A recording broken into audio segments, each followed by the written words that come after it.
বাংলার মাঠে ঘাটে, পথে প্রান্তে, গ্রামীণ টিভি।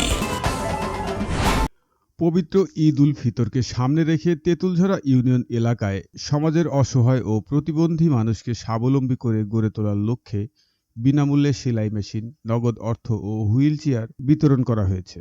আমাদের সাভার প্রতিবেদক পলাশ হাওলাদারের প্রতিবেদনে বিস্তারিত সংবাদে। সাভার উপজেলাধীন তেঁতুলঝরা ইউনিয়ন পরিষদের পক্ষ থেকে ইউনিয়ন পরিষদ কার্যালয়ে সকালে পবিত্র ঈদ উল ফিতরকে সামনে রেখে সমাজের পিছিয়ে পড়া, অসহায় ও প্রতিবন্ধী ব্যক্তিদেরকে স্বাবলম্বী করে গড়ে তোলার লক্ষ্যে বিনামূল্যে সেলাই মেশিন, নগদ অর্থ ও হুইল চেয়ার বিতরণ করা হয়। এ উপলক্ষে আয়োজিত অনুষ্ঠানে এসব বিতরণ করেন তেঁতুলঝরা ইউনিয়ন পরিষদ চেয়ারম্যান মোহাম্মদ ফখরুল আলম সমর।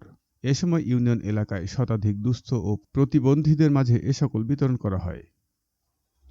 ইউনিয়নটির বিভিন্ন গ্রামের মানুষদের স্বাবলম্বী করে গড়ে তোলার লক্ষ্যে প্রতিনিয়ত প্রতিবন্ধী ব্যক্তিদেরকে দোকান ঘরের ব্যবস্থা করা, তাদেরকে ব্যবসায়ী হিসেবে প্রতিষ্ঠা করার জন্য নগদ অর্থসহ সহযোগিতা করে যাচ্ছেন ইউপি চেয়ারম্যান মোহাম্মদ ফখরুল আলম সমর। গতকাল প্রতিবন্ধী দিবস